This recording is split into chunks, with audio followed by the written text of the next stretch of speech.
In today's lecture, we are going to start a new chapter of class 12th NCERT, which is Human Health and Diseases. So let's start. Okay. देखो, आज हमें पता है that mental health कितनी important होती है, social health कितनी important होती है. Okay. But जब ये health का concept नया नया आया था, means जब people were trying to discover that what health is exactly, यानी health हम किसे बोलेंगे, या फिर कोई person अगर healthy है तो हम किसे हेल्दी बोलेंगे, ये चीज़ पहले पता नहीं होती थी. सो health it is a discovery, हम बोल सकते हैं दैट हेल्दी हम किसी पर्सन को कब बोल सकते हैं, that is actually a discovery. Okay, so मतलब आज की डेट में we know that what are the factors which are responsible for being healthy. Okay, then what are the aspects which we need to focus on to maintain our health. ये सारी चीज़ें आज की date में हमें पता है. बट हेल्थ को पहले बहुत अलग समझा जाता था. ओके, सो हम वही स्टार्ट करेंगे from the concept of health, that what exactly it means.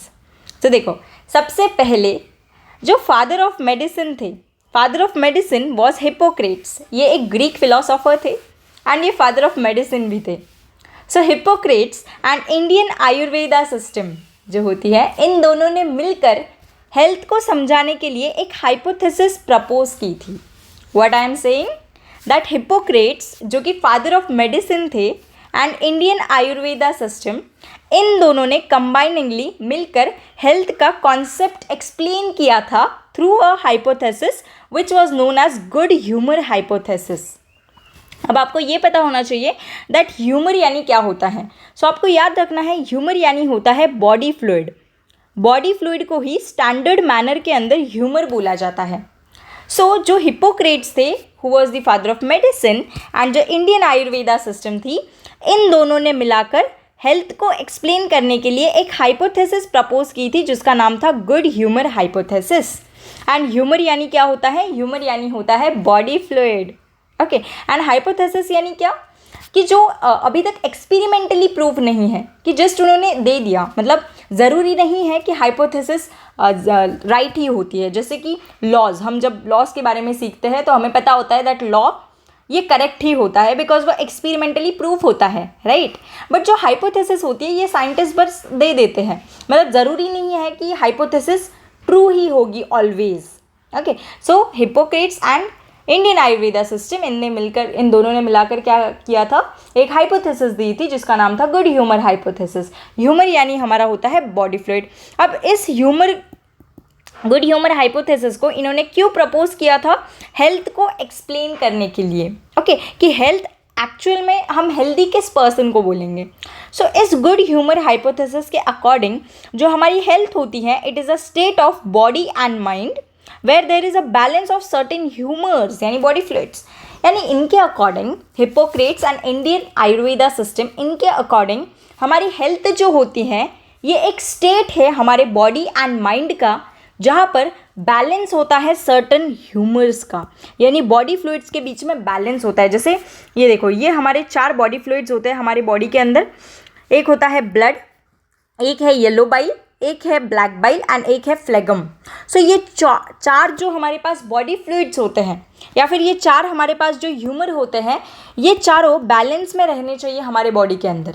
अगर ये चारों के चारों हमारी बॉडी के अंदर बैलेंस में हैं तभी हमारी हेल्थ मेंटेन रहेगी. अगर इनमें से कोई भी एक ऊपर या नीचे हो गया सपोज, यानी हमारी हेल्थ अफेक्ट होती है. सो अर्लियर यही कंसिडर किया जाता था दैट ये जो हमारे बॉडी फ्लूइड्स होते हैं अलग अलग टाइप्स के, ये जो हमारे बॉडी के अंदर ह्यूमर होते हैं, ये बैलेंस में होने चाहिए, ये एडिक्वेट अमाउंट के अंदर होने चाहिए. अगर इनकी क्वांटिटी कम ज़्यादा होती है तो तब जाके हम बीमार हो जाते हैं, यानी तब हम अनहेल्दी हो जाते हैं, ऐसे माना जाता था. एंड ये किसके अकॉर्डिंग था, Indian Ayurveda system and Hippocrates के गुड ह्यूमर हाइपोथेसिस के अकॉर्डिंग, दैट हमारी बॉडी के अंदर जो फ्लूइड्स होते हैं उनके बीच में बैलेंस होना चाहिए, प्रॉपर बैलेंस. ओके, सो वही ये हाइपोथेसिस बोलती थी. So let me write over here that according to this hypothesis यानी good humour hypothesis, this 4 body fluids, these 4 body fluids must remain must remain in balance. अगर ये 4 body fluids का unbalance हो गया, इफ़ दे आर अनबैलेंस्ड, तब जाके किसी person की हेल्थ अफेक्ट होती है. If they are unbalanced, then health of a person is affected. Health of a person is affected. I hope आपको ये चीज़ क्लियर है दैट गुड ह्यूमर हाइपोथेसिस क्या बोलती थी.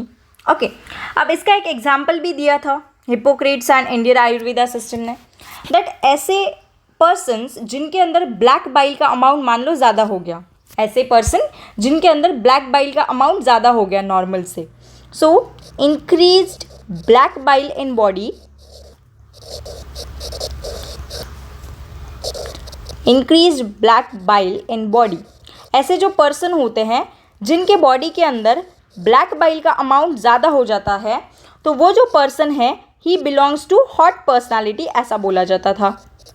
That person belongs to hot personality. अब हॉट पर्सनालिटी यानी यहाँ पर क्या होता है, रियल लाइफ में जब हम हॉट पर्सनालिटी बोलते हैं उसका और इसका मीनिंग बहुत अलग होता है. ठीक है, यहाँ पर हॉट पर्सनालिटी यानी वो जो पर्सन होगा उसे फीवर होगी, उसे क्या होगी, फीवर होगी. सो इनके हाइपोथेसिस के अकॉर्डिंग फीवर कब होती है, जब ब्लैक बाइल का अमाउंट बॉडी के अंदर ज़्यादा हो जाए, तब जाके कोई इंसान को फीवर हो जाती है. यानी वो इंसान जो होता है that person he is having और she is having hot personality, ऐसा बोला जाता था. ठीक है, सो ये एक एग्जाम्पल दे दिया. अभी ऑफ कोर्स हमें आज की डेट में पता है दैट ऐसे कुछ नहीं होता कि ब्लैक बाइल बॉडी के अंदर बढ़ गया तो फीवर आती है, ऐसा कुछ भी नहीं होता है. तो ये हाइपोथेसिस को बाद में रिजेक्ट कर दिया था, बट कैसे रिजेक्ट किया वो भी हम देखेंगे. बट बिफोर दैट मैं अगेन आपको समझा रही हूँ दैट इनिशियल डेज के अंदर जब हेल्थ का कॉन्सेप्ट आया था, सो बहुत सारे साइंटिस्ट हेल्थ के कॉन्सेप्ट को समझाने में लगे थे. उनमें से ही आपके एक थे हिप्पोक्रेट्स एंड आपकी इंडियन आयुर्वेदा सिस्टम. इन दोनों ने मिलाकर एक हाइपोथेसिस प्रपोज की थी हेल्थ को एक्सप्लेन करने के लिए, and that hypothesis was good humour hypothesis. इस हाइपोथेसिस के अकॉर्डिंग आपकी जो हेल्थ होती है ये स्टेट होती है बॉडी एंड माइंड का, जहाँ पर सर्टेन बैलेंस की सर्टेन ह्यूमर्स के बीच में बैलेंस होता है. ओके, आपकी हेल्थ जो होती है वो स्टेट होती है बॉडी एंड माइंड का, where there is a balance of certain humours, यानी बॉडी फ्लूइड्स बैलेंस में होंगे. यहाँ पर फिर हमने 4 बॉडी फ्लूइड्स ले लिए. ठीक है, एक था हमारे पास ब्लड, एक था येलो बाइल, एक था ब्लैक बाइल एंड एक था फ्लेगम. सो इस हाइपोथेसिस के अकॉर्डिंग ये चारों के चारों बॉडी फ्लूइड्स जो है ये बैलेंस में रहने चाहिए. अगर इनका बैलेंस बिगड़ गया तो पर्सन की हेल्थ क्या होगी, अफेक्ट होगी. ओके, जैसे कि यहाँ पर एक एग्जाम्पल भी इन्होंने बताया दैट ऐसे पर्सन जिनके अंदर ब्लैक बाइल का अमाउंट ज़्यादा हो जाता है वो हॉट पर्सनालिटी से बिलोंग करते हैं, यानी उन्हें फीवर हो जाती है. सो ऐसा इस हाइपोथेसिस का मानना था, but this hypothesis is totally wrong. Okay, so ये थी हमारी फर्स्ट हाइपोथेसिस जो कि हेल्थ को एक्सप्लेन कर रही थी. उसके बाद हमारे दूसरे साइंटिस्ट आए जिनका नाम था विलियम हार्वे. ठीक है, विलियम हार्वे वही साइंटिस्ट थे जिन्होंने क्लोज सर्कुलेशन को डिस्कवर किया था. एज वी नो सर्कुलेशन के 2 टाइप्स होते हैं, एक होता है ओपन सर्कुलेशन एंड एक होता है क्लोज सर्कुलेशन. सो ये जो डिस्कवरी थी ऑफ क्लोज सर्कुलेशन ये हमारी विलियम हार्वे ये साइंटिस्ट ने की थी. ओके, सो अब देखो जब गुड ह्यूमर हाइपोथेसिस प्रपोज हुई थी उस टाइम पे थर्मोमीटर का इन्वेंशन नहीं हुआ था. थर्मोमीटर हमें पता है गैलीलियो गैलीली ने इन्वेंट किया था, बट ये जो थर्मोमीटर है ये तब इन्वेंट नहीं हुआ था जब गुड ह्यूमर हाइपोथेसिस थी. तो ये जो थर्मोमीटर है ये विलियम हार्वे के टाइम्स में इन्वेंट हो गया था.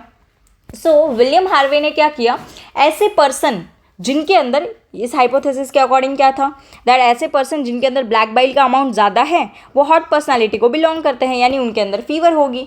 सो इन्होंने क्या किया, they tried to explain this thing, कि इन्होंने एक्सप्लेन करने का ट्राई किया दैट थर्मोमीटर से हम चेक कर लेते हैं कि किस पर्सन के अंदर ज़्यादा टेम्परेचर होगा एंड किस पर्सन के अंदर कम टेम्परेचर होगा, ऐसे चेक करते हैं. ऐसे विलियम हार्वे ने डिसाइड किया बिकॉज थर्मोमीटर की डिस्कवरी हो गई थी.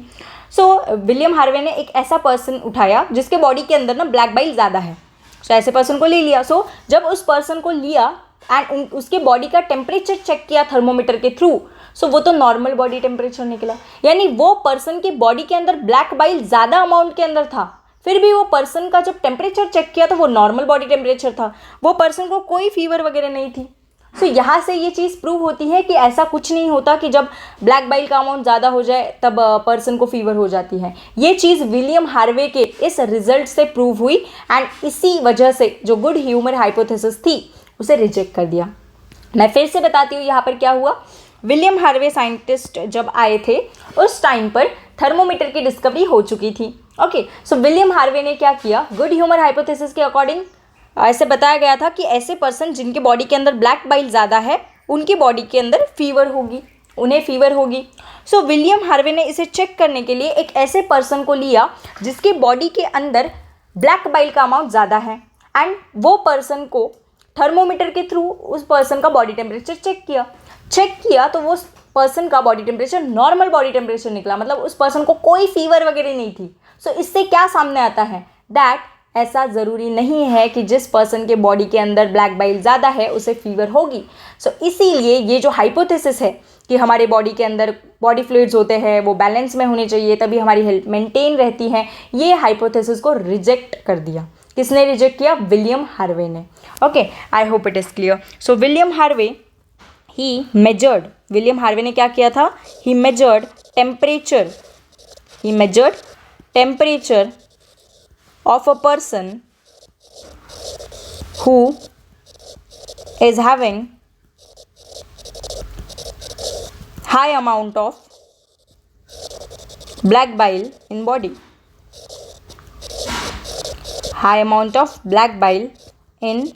body, and इससे क्या सामने आया? and found that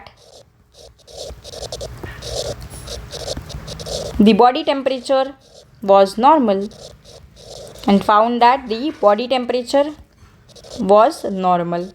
normal body temperature था। सो इसकी वजह से ये जो कंक्लूजन आया विलियम हार्वे की वजह से, इस कंक्लूजन की वजह से जो गुड ह्यूमर हाइपोथेसिस है वो क्या हो गई? रिजेक्ट हो गई। सो ये जो है rejected good humour hypothesis. So good humour hypothesis किसने रिजेक्ट की? विलियम हार्वे ने। आई hope it is clear. Rejected good humour hypothesis. And ये जो मेजर किया टेम्परेचर विलियम हार्वे ने, ये किसके थ्रू मेजर किया? किस इंस्ट्रूमेंट के थ्रू मेजर किया इन्होंने? थर्मोमीटर के थ्रू। थर्मोमीटर जो टेम्परेचर को मेजर करता है। आई होप ये चीज़ आपको क्लियर है। अब फिर मॉडर्न डेफिनेशन आई। सो ये तो सारी पुरानी चीज़ें चल रही थी दैट हेल्थ के बारे में क्या क्या मिसकंसेप्शंस थे लोगों के माइंड में, साइंटिस्ट के माइंड में। ओके, अभी मॉडर्न डेफिनेशन जो है हेल्थ की, जो आज की डेट में हम लोग फॉलो करते हैं, ये WHO यानी वर्ल्ड हेल्थ ऑर्गेनाइजेशन ने दी हुई डेफिनेशन है। इस डेफिनेशन के अकॉर्डिंग ऐसा ज़रूरी नहीं है कि सपोज मेरा एग्जांपल ले लो, अगर मैं हूँ एंड मेरी बॉडी के अंदर सपोज कोई डिजीज़ नहीं है, यानी मेरे सारे के सारे ऑर्गन सिस्टम एकदम अच्छे से वेल मैनर के अंदर परफॉर्म कर रहे हैं या फिर फंक्शन कर रहे हैं। सो क्या मैं खुद को हेल्दी बोल पाऊँगी? सो ऐसा ज़रूरी नहीं है कि अगर आपके किसी के भी, जो भी ये वीडियो देख रहा है, अगर आपके ऑर्गन्स बहुत अच्छे हैं या फिर आपके ऑर्गन सिस्टम प्रॉपरली काम कर रही है, स्ट्रक्चरली भी बहुत हेल्दी है आपकी सिस्टम, इसका मतलब ये नहीं है कि आप हेल्दी हो।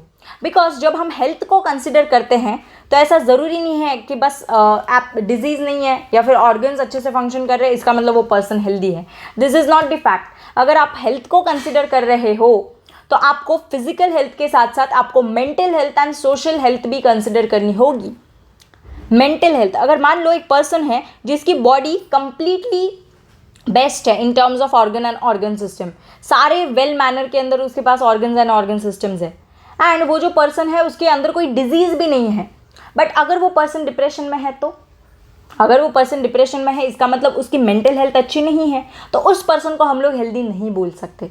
मान लो एक पर्सन है जिसकी मेंटल हेल्थ भी ठीक ठाक है, ठीक है, फिजिकल हेल्थ भी अच्छी है, बट वो सोशली किसी के साथ मतलब अच्छे से इंटरेक्ट नहीं करता। मान लो अगर सपोज एक पर्सन है, एक बच्चा है जो कंटिन्यूसली आपके ऊपर पत्थर उठा के फेंक रहा है ऐसे ही विदाउट एनी रीज़न, सो क्या हम उस बच्चे को हेल्दी बोल पाएंगे? नहीं बोल पाएंगे, बिकॉज उसका जो सोशल इंटरेक्शन है दूसरे लोगों के साथ इट इज़ नॉट गुड, यानी हम उसे हेल्दी नहीं बोलेंगे। सो जब हम हेल्थ को कंसिडर करते हैं तो हमें फिजिकल फैक्टर के साथ साथ mental factor and social factor भी कंसिडर करना होता है, तभी हम किसी पर्सन को हेल्दी बोलते हैं। So according to the definition of World Health Organization, एक पर्सन तभी हेल्दी होता है जब हम उसकी mental health, social health and physical health तीनों को कंसिडर करते हैं। Okay, that is, and not merely absence of disease. यानी ऐसा नहीं है कि बस ये पर्सन को डिजीज नहीं है इसका मतलब वो हेल्दी है, not like that, because we need to consider the social health and mental health as well. So according to World Health Organization, जो मॉडर्न डेफिनेशन है हेल्थ की, that is health is a state of complete physical, यानी एक person physically healthy होना चाहिए, physically fit होना चाहिए, वो पर्सन मेंटली भी हेल्दी होना चाहिए एंड वो पर्सन सोशली भी हेल्दी होना चाहिए। यानी health is a state of complete physical, mental and social wellbeing and not merely absence of disease और इन्फर्मिटी। यानी ऐसा नहीं है कि बस एक कोई पर्सन है जिसके अंदर डिजीज नहीं है या इन्फर्मिटी नहीं है यानी कि वो हेल्दी है। No, you need to consider the complete wellbeing in terms of physical, mental and social health. जैसे ये देखो, यहाँ पर एक पर्सन है, ये जो पर्सन है ये फिजिकली आपका हेल्दी नहीं है, but after a while, yes, ये जो पर्सन है नीचे वाला ये फिजिकली हेल्दी है। सो अगर कोई पर्सन फिजिकल टर्म्स में हेल्दी है सो उसे हम लोग बोल सकते हैं फिजिकल हेल्थ कंसिडर करनी है। यानी दूसरी चीज़, अगर मान लो एक पर्सन फिजिकली हेल्दी है बट उसके माइंड के अंदर ही और she is suffering from depression, तो यानी वो भी हेल्दी नहीं होगा। इसका मतलब हमें हेल्थ को जब कंसिडर करना होता है तब हमें मेंटल फैक्टर भी कंसिडर करनी होती है, मेंटल हेल्थ भी कंसिडर करनी होती है। एंड मान लो कोई पर्सन है जिसकी फिजिकल एंड मेंटल हेल्थ दोनों अच्छी है बट वो सोशली किसी के साथ घुलता मिलता नहीं है, या फिर ऑलवेज कुछ सोचता है, या फिर कोई पर्सन है जो पत्थर उठा के फेंक रहा है, या ही और she is behaving like cheapest, okay, मतलब अलग ही बिहेवियर है सोशल टर्म्स के अंदर, यानी कि इसे हम लोग क्या बोलेंगे, इसे भी हम लोग हेल्दी नहीं बोलते। सो हमें सोशल हेल्थ भी कंसिडर करनी होती है। जब कोई इंसान ये तीनों एस्पेक्ट्स फुलफिल करता है, तीनों एस्पेक्ट्स के अंदर वेल बीइंग होता है, यानी if a person is physically healthy, mentally healthy and he और शी इज़ सोशली हेल्दी, तब हम उस पर्सन को हेल्दी बोलेंगे। सो आपको क्या करना है, अगर आपको फिजिकल हेल्थ मेंटेन करनी है तो अच्छे से डाइट एंड योगा, एक्सरसाइज, ये सारी चीज़ें करनी होती है। अगर आपको मेंटल हेल्थ अच्छी रखनी है सो हमेशा पॉजिटिव एफर्मेशंस, पॉजिटिव कोट्स, उसके बाद अपने अराउंड जो लोग होते हैं they should be positive enough कि जिससे हमारी मेंटल हेल्थ भी अच्छी रह सके। ओके, मेडिटेशन इसके अंदर बहुत ज़्यादा हेल्प करता है, it provides calmness to our minds. और अगर हमें सोशल हेल्थ मेंटेन करनी है सो ये सोशल हेल्थ के लिए भी हम लोग क्या कर सकते हैं, सराउंडिंग जो होती है, यानी पीपल को जो सराउंड करना है हमें आसपास, वो बहुत अच्छे होने चाहिए इन terms of their mental health. मतलब अगर किसी की मेंटल हेल्थ एकदम ये रहती है, सपोज मान लो a person is very negative and you are around him, so all those negative energies of that person will shift into your energy, so don't let it happen। so इसीलिए socially healthy रहने के लिए भी we need to connect with positive people जिसके through हम like अच्छे चीज़ें सीख सकें। ओके, सो सोशल हेल्थ भी इसीलिए इम्पॉर्टेंट होती है। सो आई होप ये तीनों चीज़ में अगर आप हेल्दी हो इसका मतलब आप WHO की स्टैंडर्ड डेफिनेशन के अंदर फिट करते हो, ठीक है। सो आपको वेलबींग रहना है फिजिकल टर्म्स के अंदर, mental terms and social terms के अंदर। अभी हम लोग देखेंगे डिजीज़ क्या होता है। सो देखो, डिजीज़ यानी क्या होता है, देखो डिस यानी क्या होता है, डिस यानी होता है विदाउट, एंड ईज यानी तो पता है, ईज यानी होता है कंफर्ट। सो जब हमारी बॉडी कंफर्ट में नहीं है, विदाउट कंफर्ट है, सो उस कंडीशन को बोला जाता है disease. Okay, disease. So disease ये एक ऐसी कंडीशन होती है जहाँ पर आपका कोई ऑर्गन या फिर आपकी ऑर्गन सिस्टम्स ये प्रॉपरली फंक्शन नहीं कर रही होती, तब उस कंडीशन को बोला जाता है डिजीज़। नाम से अगर तोड़ोगे वर्ड से तो यहाँ पर डिस यानी विदाउट एंड ईज यानी कंफर्ट। सो ऐसी कंडीशन जब एक ऑर्गन और ऑर्गन सिस्टम ये प्रॉपरली फंक्शन नहीं करता तो उस कंडीशन को बोला जाता है डिजीज्ड कंडीशन, यानी वो पर्सन को डिजीज़ है। ओके, अब ये जो डिजीज़ पर्सन होता है ना, ये नॉर्मल पर्सन से थोड़ा अलग होता है, यानी जो डिजीज पर्सन होता है उनके अंदर हमें साइंस एंड सिम्टम्स देखने को मिलते हैं। अब साइंस एंड सिम्टम्स ये दोनों अलग चीज़ें होती हैं। जो आपकी साइंस होती हैं ये ऑब्जर्वेबल इंडिकेटर्स या फिर चेंजेस होते हैं जो कि हम ऑब्जर्व कर सकते हैं बाहर से, मतलब हम बाहर से देखकर बता पाएंगे दैट हाँ ये पर्सन बीमार है। अगर हम बाहर से देखकर ये चीज़ बता पाए दैट यस ये पर्सन बीमार है, ही और she is a diseased person, तो उस चीज़ को बोला जाता है साइन, यानी ऑब्जर्वेबल इंडिकेटर और चेंजेस। एंड सिम्टम्स वो होते हैं जो हम बाहर से देख नहीं सकते, जो कि बस पेशेंट को ही फील होते हैं, डॉक्टर भी उसे देख नहीं सकता, बस वो पेशेंट को फील होता है कि हाँ सर मुझे ऐसा ऐसा पेन हो रहा है, मुझे स्टमक के अंदर पेन हो रहा है, मुझे हेडेक हो रहा है। सो ये जो चीज़ें हैं ये डॉक्टर जो हैं ये देख नहीं सकते, ये पेशेंट फील करता है, हम भी नहीं देख सकते। वो जो सफ़र कर रहा है उसी को वो फील होता है। सो ये जो होता है इसे बोला जाता है सिम्टम। सो साइंस जो होते हैं ये ऑब्जर्वेबल इंडिकेटर या ऑब्जर्वेबल चेंजेस होते हैं, और सिम्टम्स जो होते हैं ये नॉन ऑब्जर्वेबल चेंजेस होते हैं जो बस पेशेंट फील कर सकता है। सो जो डिजीज पर्सन होता है उनके अंदर साइंस एंड सिम्टम्स होते हैं। अब जैसे कि यहाँ पर मैंने एग्जाम्पल्स लाए हैं, देखो ये जो एक पर्सन की स्किन है उसके स्किन के ऊपर ये ऐसे रेड कलर के रैशेस हैं, यानी ये जो है रेड कलर के रैशेस है, यानी ये हमें बाहर से दिख रहे हैं, यानी ये ऑब्जर्वेबल इंडिकेटर है, ऑब्जर्वेबल चेंजेस हैं। यानी ये किसका एग्जाम्पल हो गया, साइन का एग्जाम्पल हो गया। इट इज़ अ साइन, यानी वो पर्सन को डिजीज़ हो रखा है बट हमें वो दिख रहा है, it is a sign because वो ऑब्जर्वेबल है। उसके बाद ये देखो एक पर्सन स्नीज कर रहा है, ओके स्नीजिंग। सो स्नीजिंग भी क्या होती है, देखो rashes on skin, it is a sign. उसके बाद यहाँ पर एक पर्सन स्नीज कर रहा है, सो ये भी क्या हो गई आपकी साइन, बिकॉज हमें दिख रहा है ना दैट ही और she is sneezing. So yes, so sneezing ये भी क्या होती है आपकी एक साइन होती है बिकॉज ये ऑब्जर्वेबल है। उसके बाद ये देखो एक्सटर्नल ब्लीडिंग है, इंटरनल ब्लीडिंग तो साइन के अंदर नहीं आती बिकॉज वो विजिबल नहीं होती है, बट जो ये एक्सटर्नल ब्लीडिंग है, हार्ट पर चोट लगी है तो वहाँ पर हमें दिख रहा है दैट ब्लड आ रहा है बाहर, यानी ये क्या हो गया हमारे पास साइन हो गया। साइन क्यों, बिकॉज ये दिख रहा है हमें, ऑब्जर्वेबल इंडिकेटर है। सो ब्लीडिंग जो होती है एंड बेसिकली जो एक्सटर्नल ब्लीडिंग होती है ये किसके अंदर आती है, साइन के अंदर आती है।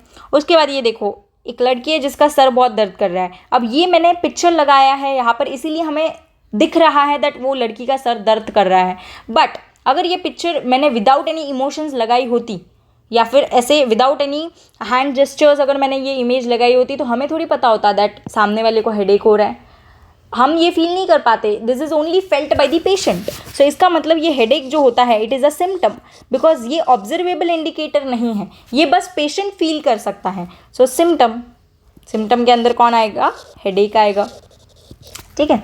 उसके बाद ये देखो स्टमक पेन, स्टमक पेन भी किसी का स्टमक पेन हमें थोड़ी फील होता है या हमें थोड़ी दिखता है, वो बस पेशेंट को फील होता है, यानी जिसे वो स्टमक पेन हो रहा है उसी को ही वो फील होता है, यानी स्टमक पेन भी आपका क्या हो गया, सिम्टम हो गया। सो ये मैंने कुछ आपको साइंस एंड सिम्टम्स का कंसेप्ट एक्सप्लेन करने के लिए मैंने आपको एग्जाम्पल्स बताया, ओके। सो स्टमक पेन या स्टमक एक भी बोल सकते हैं इसे, ये क्या होता है, ये एक सिम्टम होता है। सो जो डिजीज पर्सन होता है उनके अंदर क्या होते हैं, साइंस एंड सिम्टम्स। साइंस के अंदर मैंने बताया rashes of skin, rashes on skin लिखना, रैशेस ऑफ स्किन नहीं, ओके, रैशेस ऑन स्किन। उसके बाद sneezing, okay, yes rashes on skin, उसके बाद स्नीजिंग, देन ब्लीडिंग, ये हो गए साइन। एंड सिम्टम के अंदर मैंने बताया हेडेक एंड स्टमक पेन। सो जो डिजीज पर्सन होता है उनके अंदर क्या होते हैं, साइंस एंड सिम्टम्स। और फिर डॉक्टर क्या करते हैं, डॉक्टर यही साइंस एंड सिम्टम्स की बेस्ड के ऊपर डिजीज़ को डायग्नोस करते हैं, डिजीज़ को आइडेंटिफाई करते हैं एंड आपको क्या देते हैं,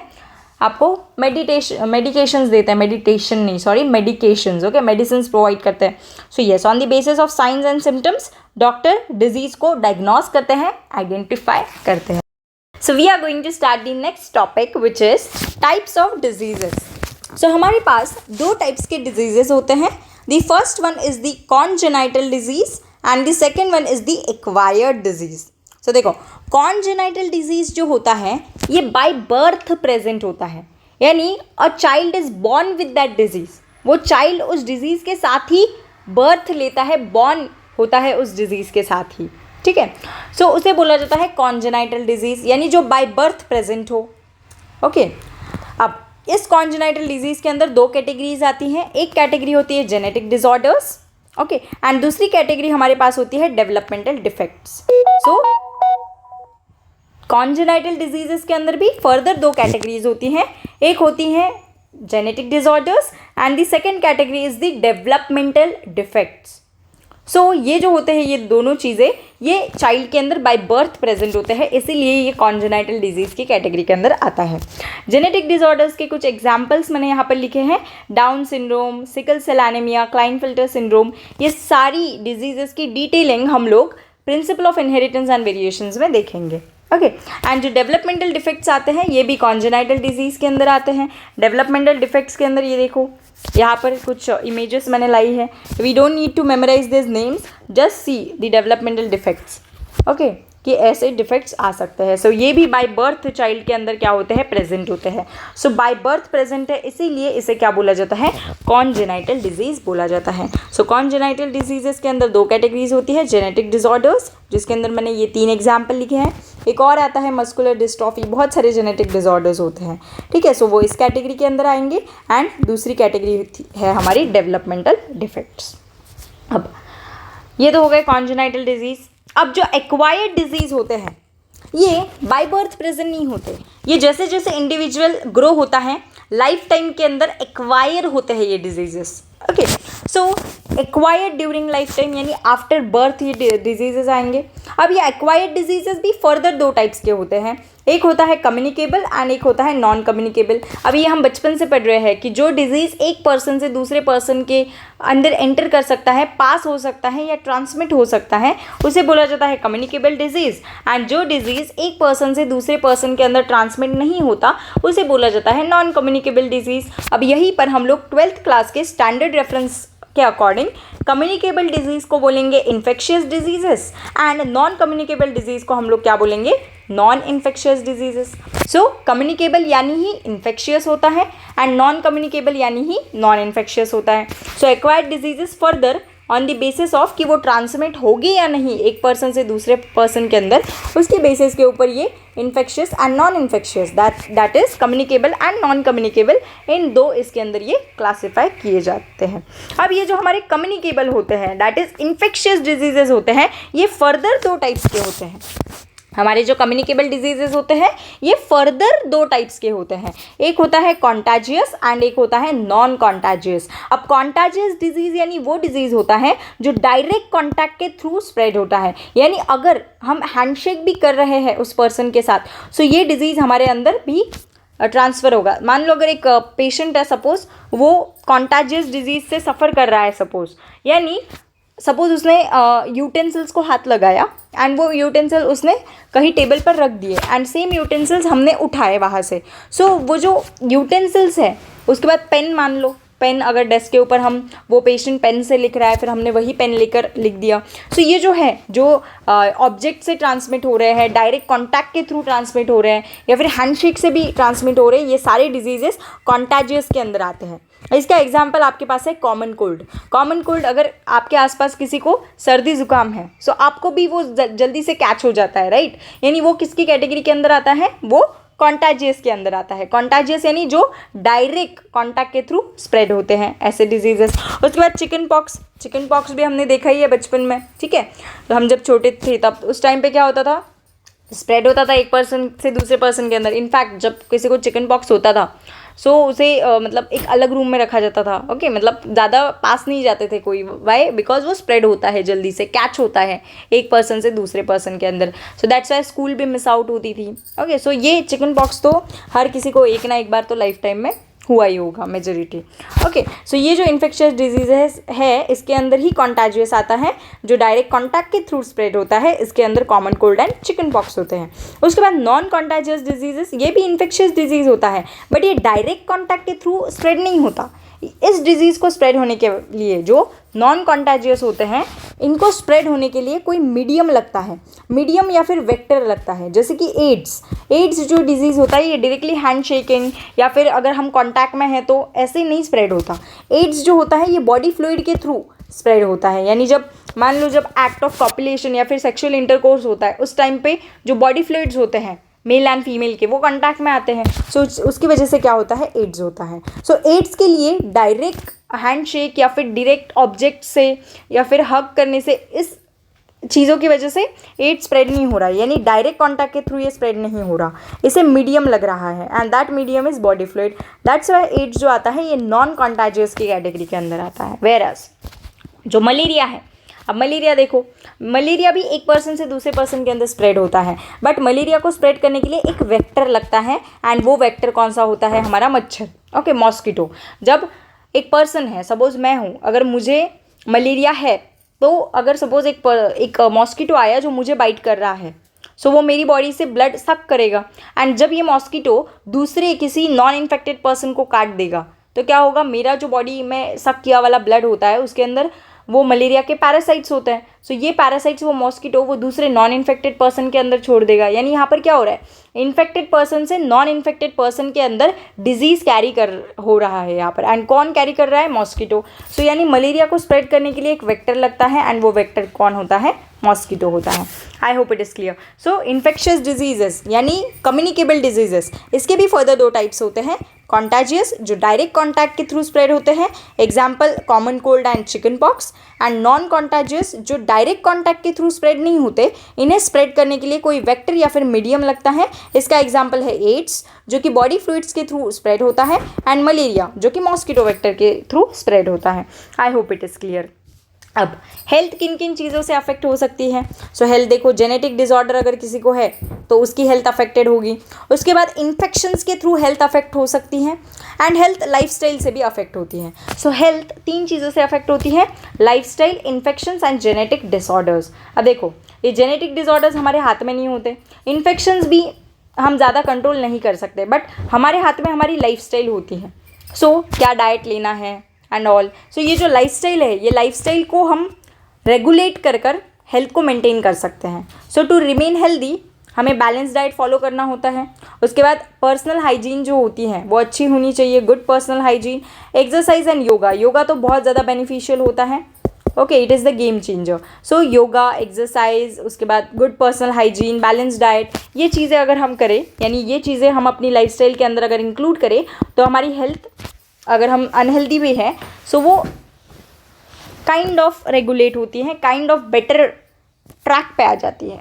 ठीक है, so this helps. So healthy रहने के लिए हमें ये चीज़ों को फॉलो करना होता है। बाकी genetic disorders, this are not in our hands, okay, because they are inherited from the parents. And infections, ये भी जनरली एक्सपोजर होता ही है हमारा पैथोजेंस के साथ, सो ये भी हमारे हाथ में मेजॉरिटी टाइम्स नहीं होता है, but lifestyle is in our hands, so we can control this things. Okay, so जो हमारे कंट्रोल में है वो हमें करना चाहिए। सो यस, यहीं पे हमारा ये फर्स्ट लेक्चर ख़त्म होता है। मैं एक बार रिवाइज़ करवाती हूँ मैंने क्या क्या समझाया इस लेक्चर के अंदर। सो सबसे पहले मैंने आपको यहाँ पर बताया दैट जो हेल्थ होती है, पहले लोगों को हेल्दी यानी क्या होता है ये पता नहीं होता था। सो फर्स्टली हिपोक्रेट्स जो कि फादर ऑफ मेडिसिन थे, एंड इंडियन आयुर्वेदा सिस्टम, इन दोनों ने मिलाकर हेल्थ को समझाने के लिए एक हाइपोथेसिस प्रपोज की जिसका नाम था good humour hypothesis.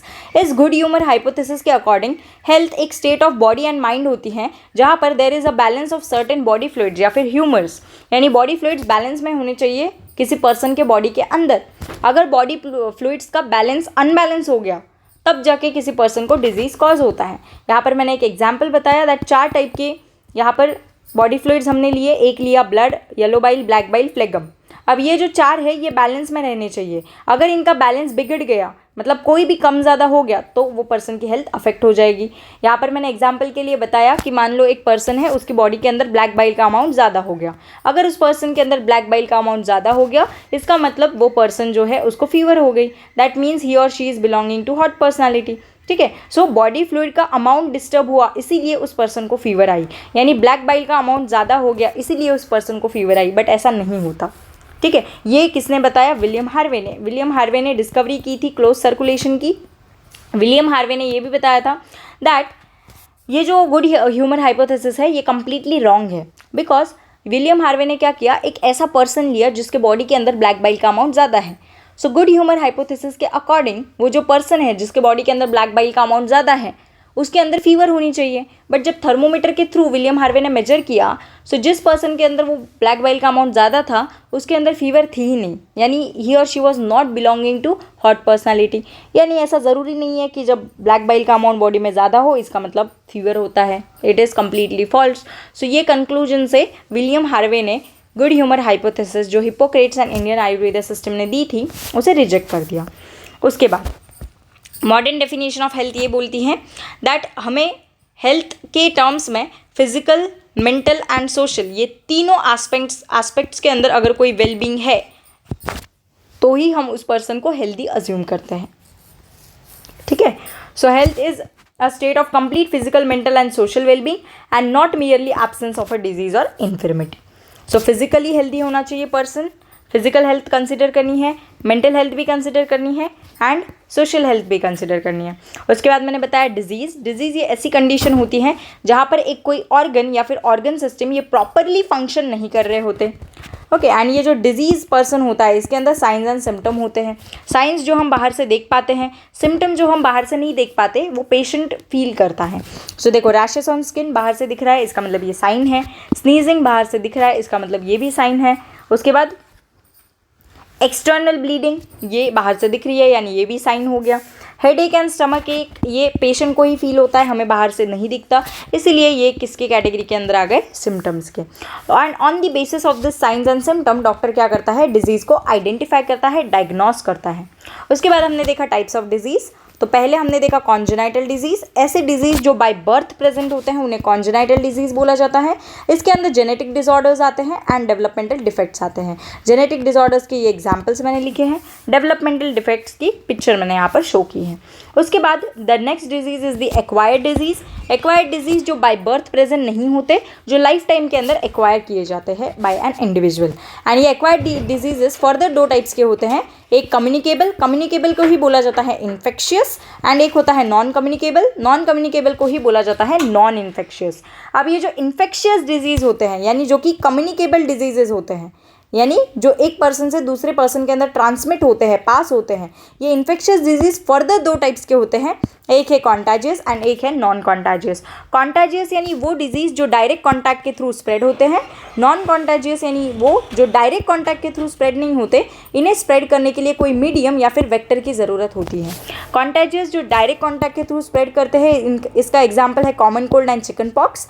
Non contagious जिन्हें मीडियम लगता है स्प्रेड करने में, इनके एग्जाम्पल्स है एड्स, जिसको मीडियम लगेगा बॉडी फ्लूइड्स टू स्प्रेड, मतलब blood and all. Okay, and दूसरा डिजीज़ है मलेरिया, जिसे लगेगा वेक्टर टू स्प्रेड। उसके बाद हम देखेंगे हेल्थ तीन चीज़ों से अफेक्ट होती हैं, lifestyle, infections and genetic disorders. अगर हम लाइफस्टाइल के अंदर अगर हमें हेल्दी रहना है तो हम balance diet, good personal hygiene, exercise and yoga, ये चार चीज़ों को हम लोग फॉलो कर सकते हैं। आई होप आपको ये पूरा लेक्चर समझ में आ गया होगा एंड येस, नोट्स डिस्क्रिप्शन के अंदर अवेलेबल हैं। Till then take care, bye bye.